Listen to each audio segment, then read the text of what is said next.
Whether they were political or just lads having a laugh, boy groups dominated pop. But not all of them shared the same view of the world.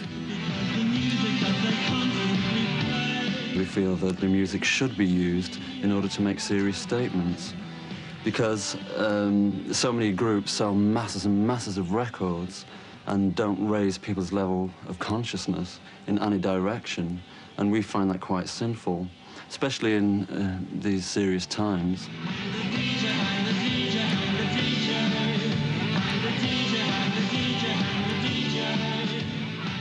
We felt very fucked over by Thatcher's government, and the environment was pretty crap. Morrissey myself, we had to escape from that environment. Morrissey turned it into poetry, I turned it into music. You know, but I was idealistic, and I was in a position where I could just go, you know, this is unfair, this is crap, because of where I came from, really. So pop music gave me a chance to do that, and the Smiths we were going to use that opportunity. Say nothing to me about my life. Hang the blessed DJ. Morrissey, he represented the sort of lonely young boy at the back of the room, the outsider, and the outsider is always political. But Morrissey also wrote about more personal matters. In virtually every song there is a serious message, a serious implication, but it's all done, I think, with great humour.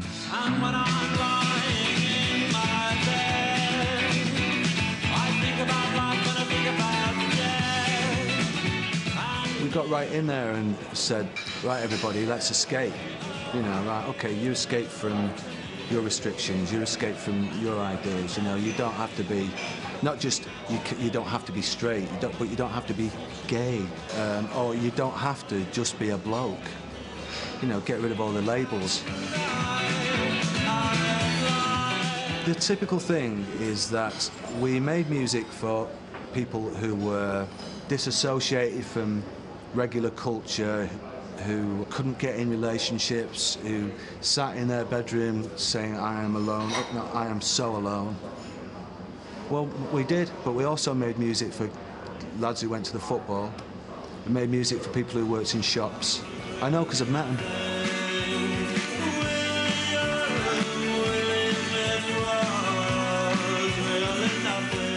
Morrissey was flirtatious, but coy about his own sexuality.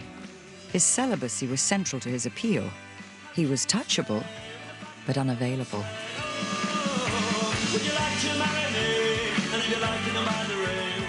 Morrissey aimed to put himself above and beyond ideas that we have about sexuality. The new romantic idea of androgyny was that it was literally skin deep, whereas Morrissey's interior androgyny, if you like, was deeply, deeply threatening and subversive, but also seductive. Children who need to be taught to respect traditional moral values are being taught that they have an inalienable right to be gay. The government was promoting economic freedom, but the New Romantics and the other boy groups of the early 80s had all split up. But one outsider figure remained.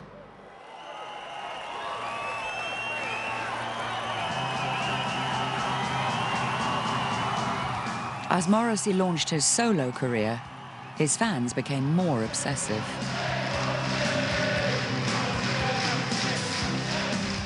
He is this man who sings in this extraordinary voice, these extraordinary lines that no one else could sing that way or write those kind of lines about longing and about male vulnerability and tenderness. So he gives expression to those feelings which those men, those straight men, otherwise probably have a great deal of difficulty expressing in their lives. Perhaps they don't manage at all. I'm writing this to say in a gentle way, thank you. Morrissey's work is homoerotic, but people didn't seem to realise. It's because he represents that growing up time where things are actually ambiguous, think people think of him as representing their student years, where things were a bit, could go anyway, really. And he, not through his work so much, but how he was, kind of articulated that not knowing that. Entire coachloads of off-duty gasfitters from Bolton will risk death to get on the stage, to try to either shake his hand or to hug him or to kiss him or whatever, almost as though they feel that, you know, some kind of ritual communion with Morrissey will enable them to sort of contact a part of their emotions that they normally feel distanced from.